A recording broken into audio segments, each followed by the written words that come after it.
के साथ। नमस्कार, सिटी वाराणसी लाइव में आप सभी का स्वागत है। मैं हूं अमित मिश्रा। आइए सबसे पहले नजर डालते हैं आज की खास खबरों पर।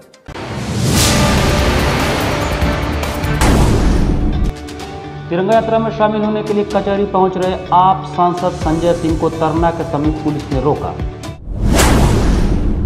पुलिस और पीएसी के शहीद जवानों को अनोखे तरीके से दी गई श्रद्धांजलि, जलाए गए आकाशदीप।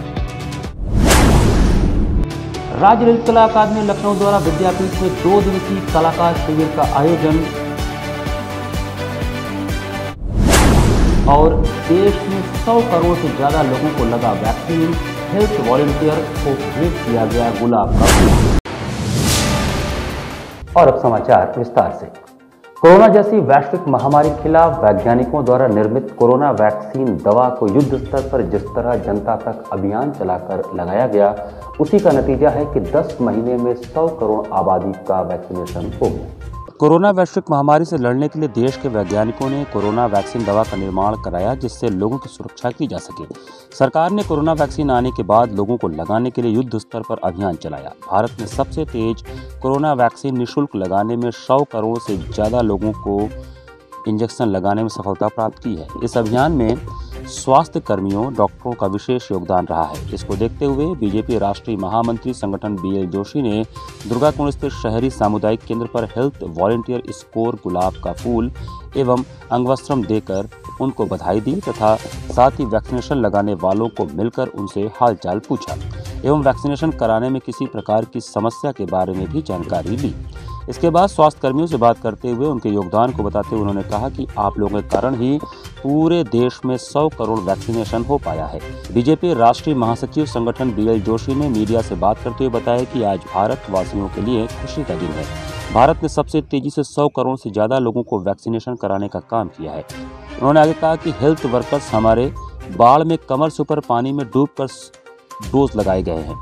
40-40 किलोमीटर दूर जाकर व्यक्तियों को वैक्सीनेशन कर रहे हैं। उनके इस निष्ठा एवं कर्तव्य के कारण यह सफलता प्राप्त हुई है। भारत में 100 करोड़ वैक्सीनेशन का दिन है आज।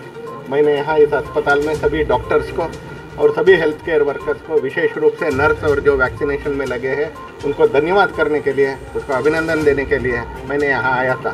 On behalf of the whole countrymen, I thank the doctors who are there with me, and I also thank the nursing staff who are there with me, who have taken this country through these troubling times.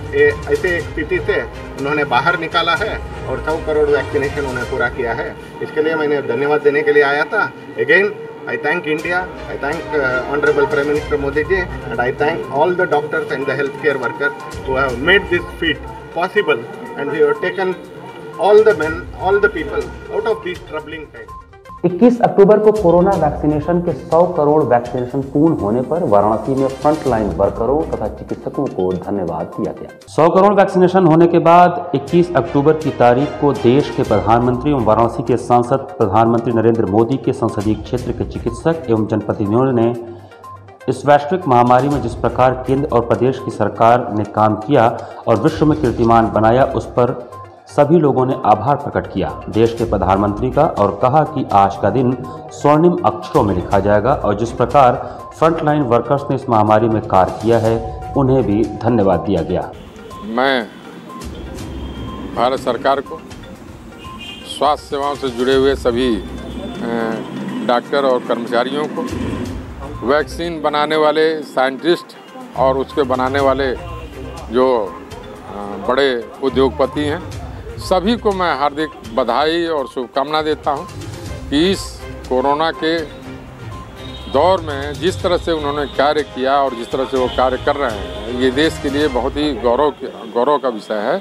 और हम सिर्फ भारतवर्ष में नहीं, जिस समय पूरे विश्व में ये बहुत तेज़ी से कोरोना फैल रहा था और लोगों की मृत्यु हो रही थी, उस समय हमारे देश ने वसुधैव कुटुंबकम का ध्यान रखते हुए पूरे विश्व के बहुत से गरीब देशों को, बहुत मित्र देशों को फ्री में हमने वैक्सीन जो है भेजा, जिससे वहाँ भी लोगों को मौत से बचाया जा सका।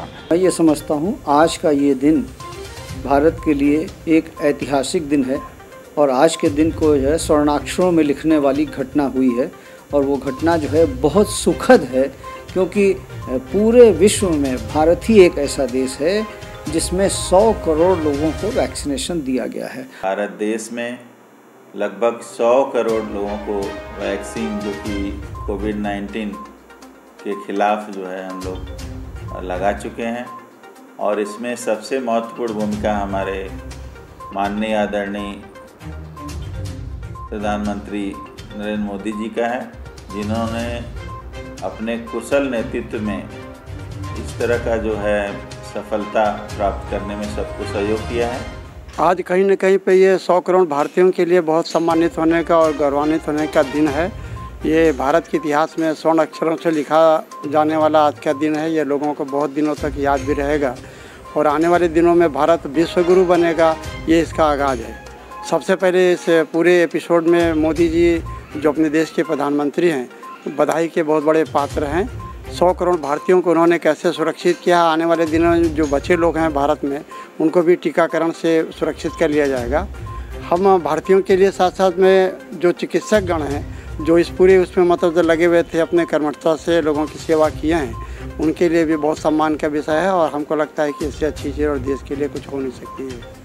ये अंतर्राष्ट्रीय स्तर में बहुत बड़ी उपलब्धि है कि हमारे देश ने अग्रिम स्थान प्राप्त करते हुए वैक्सीनेशन करवाया है। और कोरोना की जो लड़ाई है, हमारे नगर निगम के वॉलंटियर ने, फ्रंट लाइन वर्कर ने जिस तरीके से कोरोना को भगाने के लिए ये एक प्रण के रूप में लिया था कि मोदी जी का संसदीय क्षेत्र होने के नाते हम इस शहर को कोरोना मुक्त करेंगे, इसमें उन्होंने बहुत बड़ा रोल निभाया है। मैं नगर निगम और स्वास्थ्य विभाग के सभी कर्मचारियों को, डॉक्टरों को बहुत बहुत शुभकामनाएं देती हूँ कि हमारा शहर आज कोरोना से फ्री है और हमारा देश भी आज कोरोना से मुक्त होने की कगार पर है। आम आदमी पार्टी द्वारा संकल्प तिरंगा यात्रा निकालने के लिए वाराणसी पहुंचे आम आदमी पार्टी के सांसद संजय सिंह को शहर में प्रवेश से पूर्व ही गिरफ्तार कर लिया गया।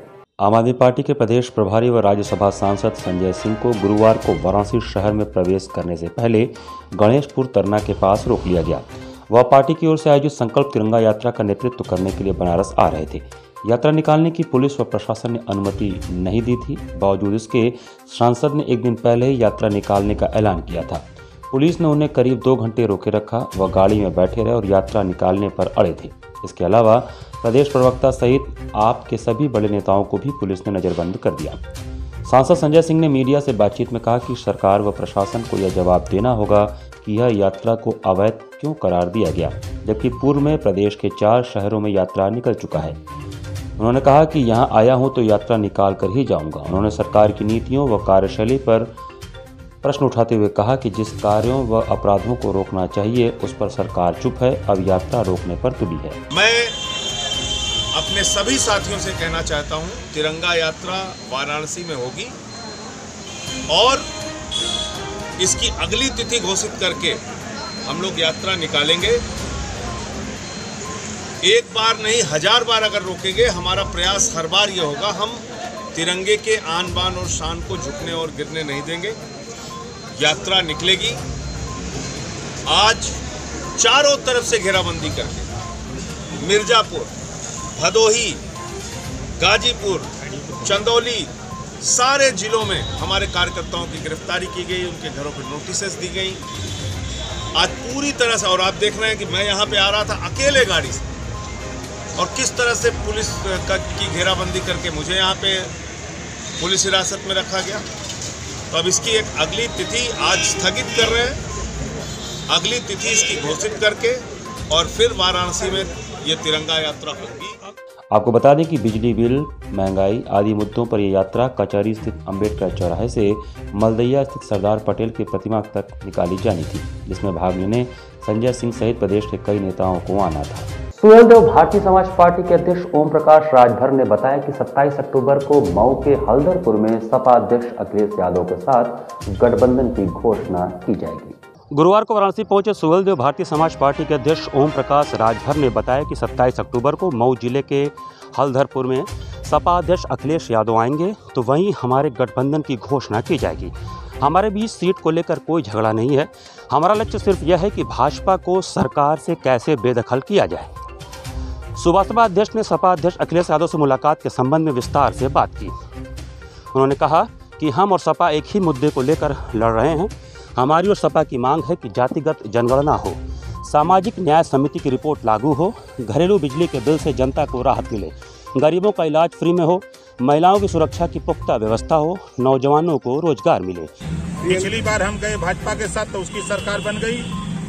अब हम समाजवादी पार्टी के साथ गठबंधन कर लिए हैं। समाजवादी पार्टी की सरकार उत्तर प्रदेश में बन जाएगी। आगरा में फिर पुलिस कस्टडी में युवक की मौत हुई है, नवेला मचा हुआ है, लेकिन सरकार सैया भय कोतवाल तो अब डर काहे का। जब देश की सुरक्षा की जिम्मेदारी लेने वाले हमारे गृह राज्य मंत्री, उनका बेटा ही खुद 3 किसान, एक पत्रकार की हत्या करता, वहाँ 9 लोगों की हत्याएं हो जाती हैं और उसकी गिरफ्तारी प्रदेश सरकार नहीं करती, अपराधी को बचाने का काम करती है। उसके बाद जब सुप्रीम कोर्ट का डंडा चला है तब उसकी गिरफ्तारी हो रही है। बलिया में पाल की हत्या होती है, अपराधी को बचाने लग जाती है। अभी आप वहाँ की घटना देख रहे हैं आए दिन। अभी तो मैं कल परसों में गाजीपुर में था, मर्दा में 4 ऐसे मृतक के ऊपर FIR हुई है जो 15 साल, 12 साल, 18 साल पहले के मर गए हैं। वो लोग थाने पर पुलिस के ऊपर पथराव कर रहे हैं। मतलब अतिशयोक्ति घटना FIR है और क्राइम 245/21 है क्राइम नंबर। आप उसको खोल करके गूगल से भी देख सकते हैं। UP educational ministerial officers association ने जेडी कार्यालय पर गुरुवार को धरना दिया। UP education ministerial officers association ने जेडी कार्यालय पर गुरुवार को धरना दिया। गाजीपुर, जौनपुर, चंदौली और वाराणसी जनपदों के कर्मचारियों ने सत्र के बीच स्थानांतरण, स्वेच्छा से स्थानांतरण चाहने वाले कर्मचारियों का स्थानांतरण न करने, वेतन में अनियमितता, NPS कटौती सहित कई दिक्कतों पर नाराजगी जाहिर की। बैठक में कर्मचारियों ने सभी समस्याओं पर निराकरण करने की मांग की। उन्होंने कहा कि मांगें पूरी न हुई तो लखनऊ स्थित शिक्षा निदेशक कार्यालय पर धरना दिया जाएगा। धरना की अध्यक्षता दीपेंद्र कुमार श्रीवास्तव ने किया। इस दौरान विशाल ल्यूक, विपिन कुमार सिंह, मनीष कुमार शुक्ला, नरेंद्र कुमार शर्मा, आलोक कुमार राय, मनोज कुमार सिंह, केशव सिंह, कुंदन सिन्हा, सुभाष मिश्रा, अमित सिंह सहित दर्जनों कर्मचारी शामिल थे। द्वारा शिक्षा अपर शिक्षा निदेशक बेसिक द्वारा सामूहिक स्थानांतरण लेकर किया जा रहा है, उसका विरोध किया जा रहा है। विभाग द्वारा 22 सूत्री, संगठन द्वारा 22 सूत्री मांग पर दिया गया है, लेकिन इस पर कोई कार्रवाई न करके, कर्मचारियों के हितों की रक्षा न करके विभाग द्वारा हिटलरशाही रवैया अपनाते हुए सामूहिक स्थानांतरण किया जा रहा है। इसका विरोध आज हम लोग कर रहे हैं। यहाँ पे प्रथम चरण में इस सामूहिक स्थानांतरण 100% हमारे कर्मियों का कर दिया जाए। इसी के विरोध में प्रांतीय नेतृत्व के आह्वान पर ये हमारा 1 दिवसीय धरना आज हमारे जनपद के चारों जनपद बनारस और चंदौली, गाजीपुर और जौनपुर के हमारे सारे शिक्षाकर्मी यहाँ संयुक्त शिक्षा निदेशक कार्यालय पर धरना देने का कार्य कर रहे हैं। बुधवार को पुलिस और PSC के शहीद जवानों को याद करते हुए गंगा तट पर गंगोत्री सेवा समिति द्वारा आकाश दीप जलाए गए। महादेव की नगरी काशी के गंगा तट पर बुधवार को पुलिस और PSC के शहीद जवानों को अनोखे तरीके से श्रद्धांजलि दी गई। मंत्रोच्चार और PSC के बैंड की धुन के बीच पुलिस और PSC के उन शहीद जवानों को याद किया गया जिन्होंने देश और समाज के लिए अपने प्राण न्यौछावर कर दिए। वाराणसी के दशाश्वमेध घाट पर गंगोत्री सेवा समिति ने गंगा तट पर पुलिस और PSC के वीर जवानों की याद में उनके आत्मिक शांति के लिए आकाश दीप जलाए। शांति पाठ और PSC बैंड के मातमी धुन के बीच समाज के विभिन्न वर्ग के लोगों ने वीर जवानों को नमन किया। इसके बाद 5 वैदिक ब्राह्मणों द्वारा मां गंगा के षोडशोपचार पूजन भी हुए। गंगोत्री सेवा समिति के सचिव दिनेश शंकर दुबे ने बताया कि कार्तिक माह में आकाशदीप जलाने की पुरानी परंपरा है जो महाभारत काल से चली आ रही है। महाभारत काल में वीरों की याद में आकाशदीप जलाए जाते थे। उसी परंपरा के तहत पुलिस और PSC के जवानों को आकाशदीप जलाकर याद किया गया। गंगोत्री सेवा समिति द्वारा पुलिस और PSC के 11 शहीद जवानों की याद में आकाशदीप जलाए गए, जिनमें स्वर्गीय देवेंद्र मिश्रा, अनूप कुमार सिंह, महेश कुमार यादव, नेबूलाल, जितेंद्र पाल, सुल्तान सिंह, विनोद कुमार सिंह, संजय कुमार, मैनेजर प्रसाद सिंह, अनिल कुमार सिंह शामिल हैं। पूर्णिमा से लेकर कार्तिक पूर्णिमा तक मास पर्यंत जो आकाशदीप जले हैं उसमें उत्तर प्रदेश पुलिस व PSC के जो शहीद जवान हैं उनके नाम के से 1 महीने की आकाशदीप जलेगी और ये मास पर्यंत तक जलता रहेगा। इसी का समापन हम लोग देव दीपावली के रूप में करते हैं। क्या परंपरा होती है ये? इसकी परंपरा तो महाभारत काल से चला आ रहा है। महाभारत काल में जो भी वीर गति को प्राप्त हुए थे उनके नाम से आकाशदीप जलते हैं। तो इसकी शुरुआत सन 1990 में गंगोत्री सेवा समिति ने प्राचीन दशाश्वमेध घाट पर किया था, जो कि आज अनवरत चालू है। यहाँ पर वक्त चला छोटे से ब्रेक का। बने रहिए सिटी वाराणसी लाइव के साथ। वाराणसी लाइव, सच के साथ। Best fundamental lab, best faculty, Best Placement Set. We are proud to be a student of JDSL. I am a student of Jeevandeep Mahavidyalaya. I am proud of Mahavidyalaya for excellent faculty, best support and best infrastructure and best placement. Best fundamental lab. Best faculty. Best placement set. We are proud to be a student of JDSL. I am a student of Jeevandeep Mahavidyalaya. I am proud of Mahavidyalaya for excellent faculty, best support and best infrastructure and best placement. I'm a great mother.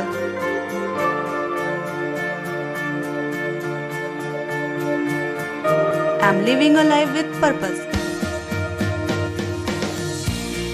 Because I'm providing the best education to my child. And that's the Swami Harsevanand Public School.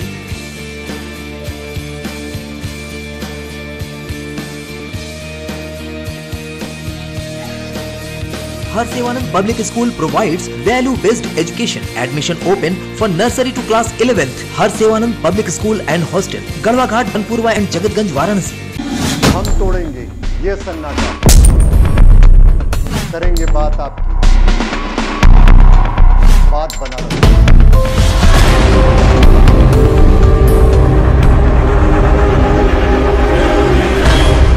पूछेंगे सवाल, उठाएंगे मुद्दे, करेंगे बहस, होगा मुकाबला आमने सामने, ताकि सच जिंदा रहे। बेबाक बहस। कोरोना वायरस ने देश में एक बार फिर से रफ्तार पकड़ ली है। ऐसे में जरूरी है कि सभी लोग पूरी एहतियात बरतें। घर से बाहर निकलते समय मास्क का सदैव प्रयोग करें। समय समय पर हाथों को सैनिटाइजर से सैनिटाइज करें। ज्यादा भीड़ भाड़ वाली जगहों में जाने से बचें। 2 गज की दूरी का पालन करें। स्वस्थ रहें, सुरक्षित रहें। जनहित में जारी वाराणसी लाइव।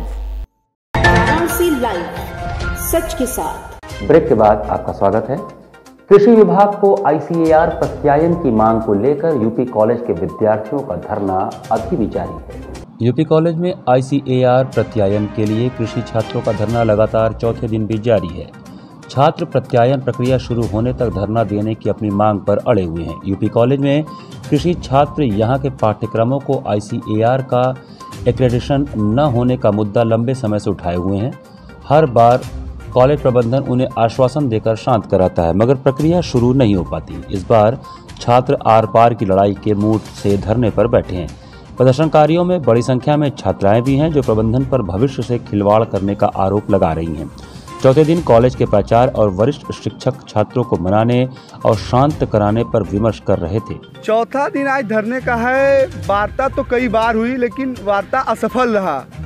चूँकि असफल इसलिए रहा कि अभी भी कॉलेज प्रशासन को टाइम ही चाहिए। 4 दिन धरने का हो चुका। अब तक ये लोग चाहते तो बहुत कुछ कर लेते, लेकिन ये लोग कुछ करना नहीं चाहते हैं। छात्रों के तरफ से आंदोलन जारी रहा है और आंदोलन जारी रहेगा जब तक हम लोगों की पूरी मांग पूरी नहीं कर ली जाती।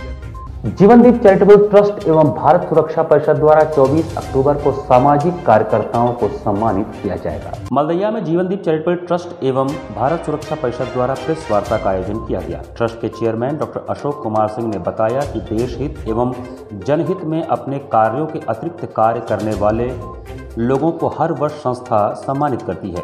पिछले 1.5-2 वर्षों में विभिन्न बीमारियों के दौर में हमने बहुत कुछ खोया तो बहुत कुछ बचाया भी है। इसमें शासन, प्रशासन, स्वास्थ्य सेवाओं से जुड़े लोग, सामाजिक कार्यकर्ता एवं सफाई कर्मियों को दिन रात कार्य करने की भूमिका महत्वपूर्ण थी। समाज को ऐसे व्यक्तियों को सम्मानित करने से जहां और लोगों को कार्य करने की प्रेरणा मिलती है, तो वहीं कार्य करने वाले लोगों को दुगनी इच्छा शक्ति देती है। पत्रकार चौथे स्तंभ हैं। जन जन तक सूचना देना, बीमारियों के लक्षण, रोकथाम इत्यादि के बारे में निरंतर लोगों को जागरूक करने का कार्य मीडिया ने किया है। भारत सुरक्षा परिषद के अध्यक्ष डॉक्टर अरविंद गांधी ने बताया कि उनकी संस्था विगत कई वर्षों से राष्ट्रीय, प्रादेशिक एवं जिला स्तर पर विभिन्न सम्मान देने का कार्य कर रही है। लोगों के सुख दुख में संस्था लोगों की सहायता करती रहती है। सामाजिक चिंतन में गोष्ठियां भी आयोजित करती रहती है। नेशनल कैरम फेडरेशन के उपाध्यक्ष बैजनाथ सिंह ने कहा कि कार्य करने वाले व्यक्ति सम्मान की आकांक्षा से कार्य नहीं करते, लेकिन समाज द्वारा पहचान दिए जाने पर ऐसे लोगों को लगता है कि अच्छा कार्य करते रहना चाहिए। संस्था द्वारा 24 अक्टूबर को प्रातः 11 बजे से दोपहर 1 बजे तक चलने वाले सम्मान समारोह में लगभग 15 लोगों को सम्मानित किया जाएगा। समारोह के मुख्य अतिथि प्रोफेसर जितेंद्र प्रताप सिंह, ग्राम विकास मंडी उत्तर प्रदेश एवं श्री अनिल राजभर मंत्री एवं डॉक्टर अवधेश सिंह तथा सुशील सिंह विधायक विशिष्ट अतिथि होंगे।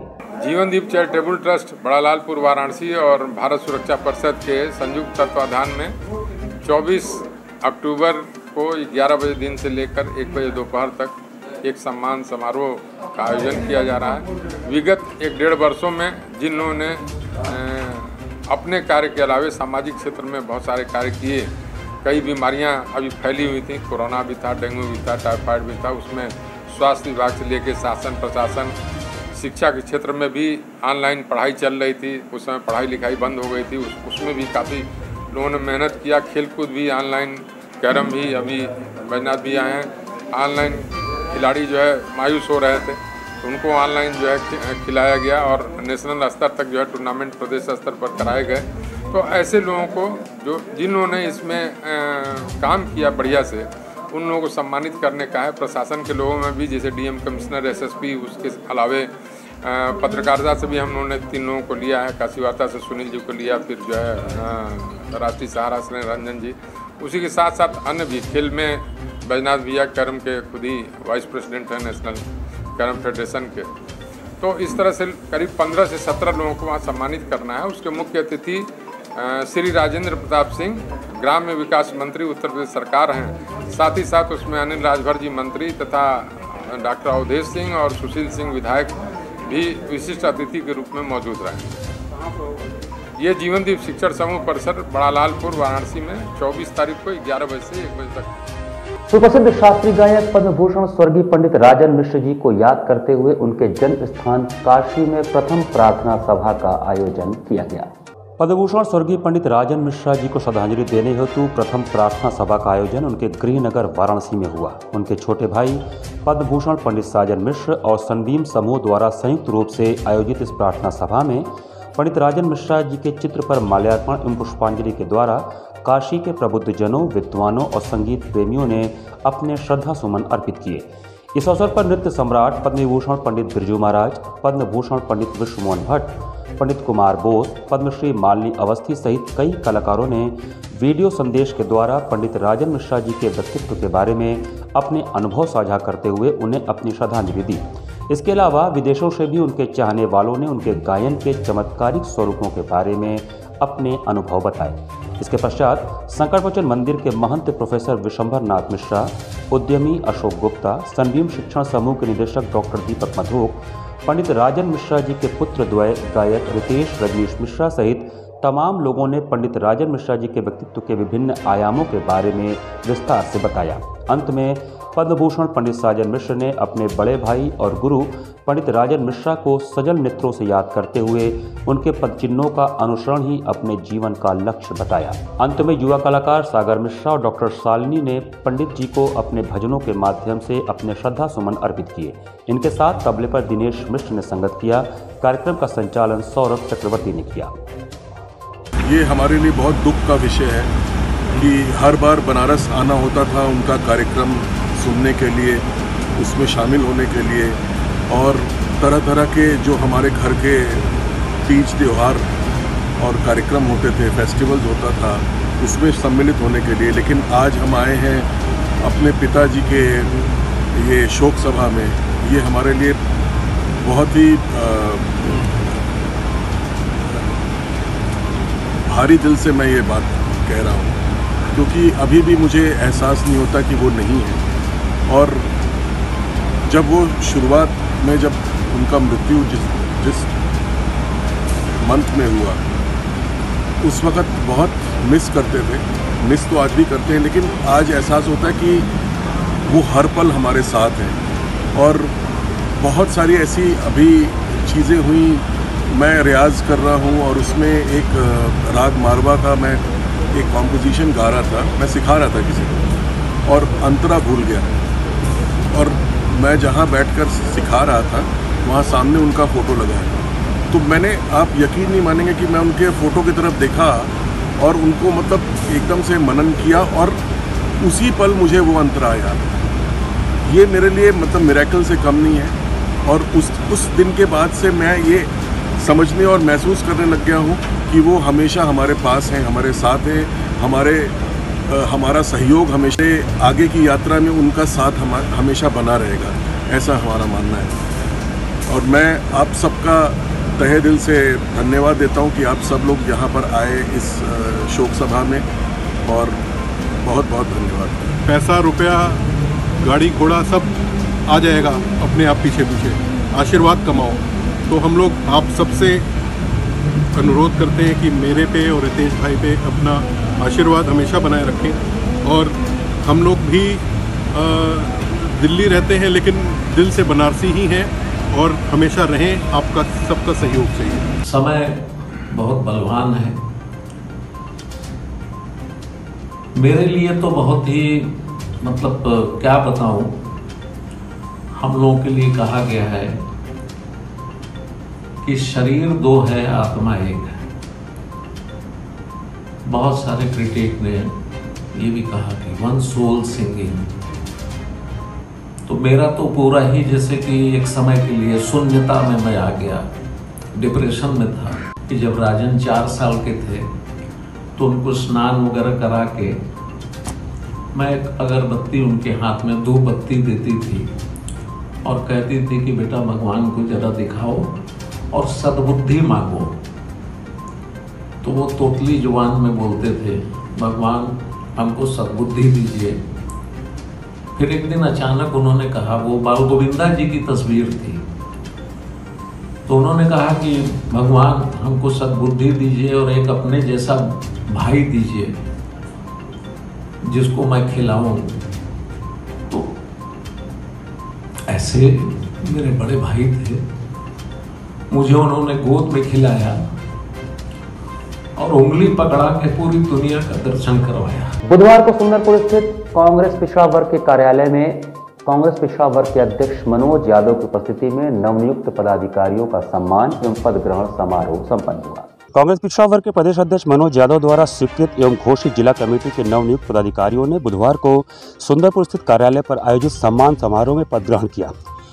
इस अवसर पर उपस्थित मुख्य अतिथि कांग्रेस कमेटी के प्रदेश सचिव अशोक कुमार विश्वकर्मा ने नवनियुक्त पदाधिकारियों को माला टोपी पहनाकर सम्मानित करते हुए कहा कि संगठन में कोई भी व्यक्ति छोटा या बड़ा नहीं है। पार्टी की संगठनात्मक शक्ति ही सबसे बड़ी और सर्वोच्च शक्ति होती है। इस दौरान उन्होंने कहा कि जो कार्यकर्ता किसी पद की लालसा के बिना पार्टी और संगठन के लिए काम कर रहे हैं, ऐसे लोगों को पहचान कर उन्हें आगे लाने की जरूरत है। उन्होंने बताया कि राष्ट्रीय महासचिव उत्तर प्रदेश के प्रभारी प्रियंका गांधी वाड्रा एवं प्रदेश अध्यक्ष अजय कुमार लल्लू के नेतृत्व और निर्देशन में पार्टी के सभी फ्रंटल संगठनों का विस्तार करते हुए देश में एक विशाल और मजबूत संगठन तैयार करने की रणनीति पर काम हो रहा है, जिससे आने वाले चुनाव में उत्तर प्रदेश की सत्ता में पार्टी के परिवर्तन का संकल्प पूरा हो सके। नवनियुक्त जिला अध्यक्ष नंदलाल विश्वकर्मा जी हैं।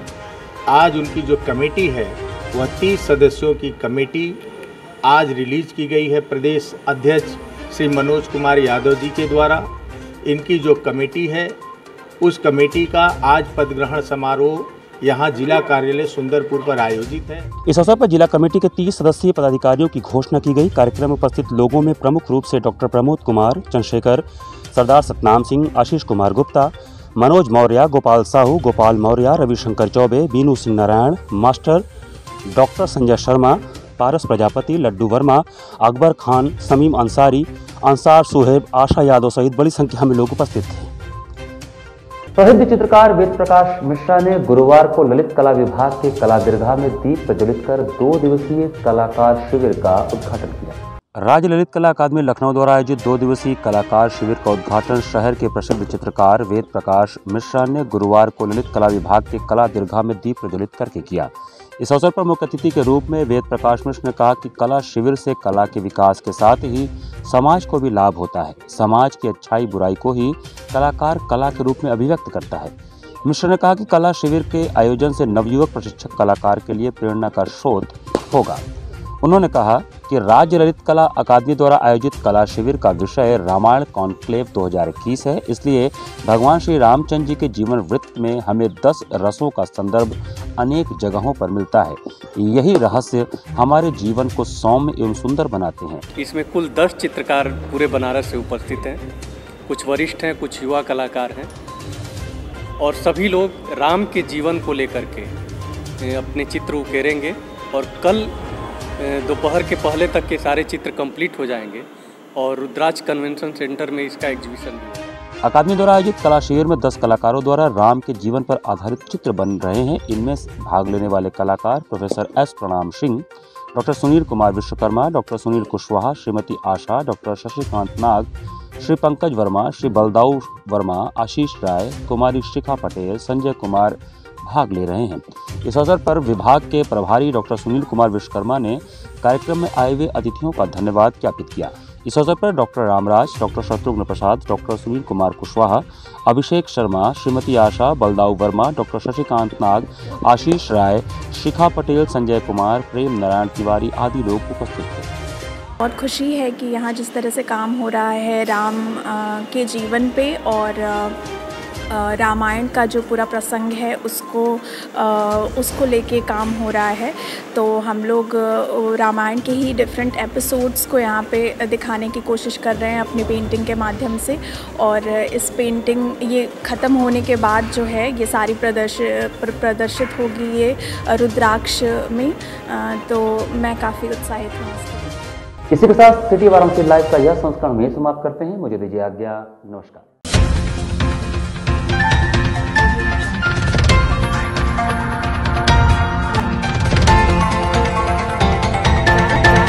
लाइव सच के साथ।